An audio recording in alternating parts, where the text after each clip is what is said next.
Okay, speaking of the gender push, Money in the Bank, Jinder Mahal versus Randy Orton, and Jinder Mahal retains interference.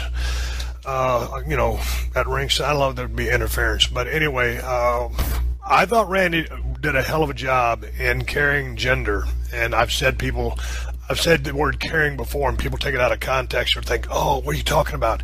Truly, Randy Orton carried Jinder to a pretty damn good match until, everything started going towards the end, and the finish happened like it did. It was a big moment. I thought Randy might even go over in this match, but I thought Jinder stepped up this game, and I thought it was a credit to the ability of Randy Orton to carry him in this match. What were your thoughts? I totally agree. I thought that Randy brought the energy. He brought a sense of caring. More so, I thought that maybe, for sure, being in St. Louis and having a more energized crowd helped. I think having his dad and other legends at ringside was probably a motivator for Randy.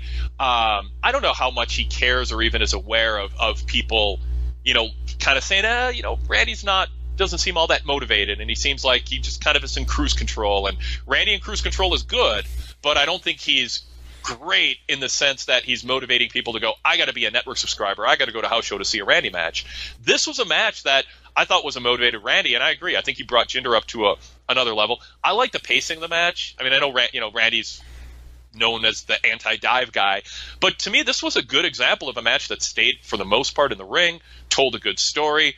It was structured well and executed well.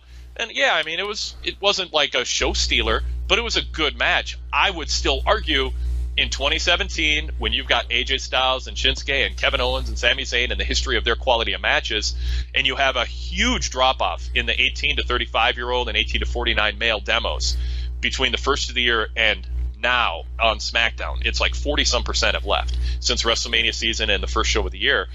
You got to start wondering, is a Jinder Randy Orton match that we can compliment, say it was good, it was solid, it was one of Jinder's better matches, and Randy was energized, is that enough to bring the fans who are choosing to watch other things back?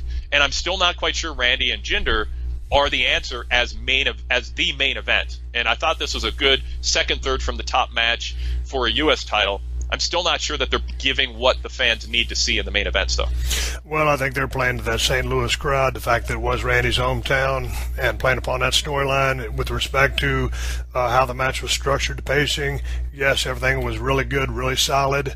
Jinder, he's got to start coming around a little bit, being a little bit more aggressive. He was a little pensive out there, that sometimes, maybe just a little bit lost.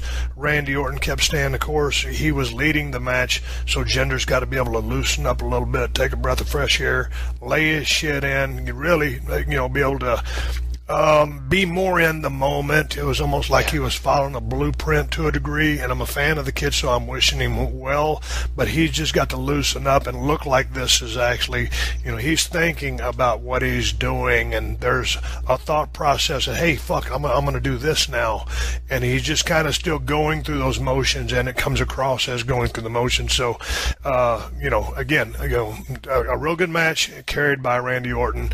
Could it have been better? Yeah, it could have been a lot better.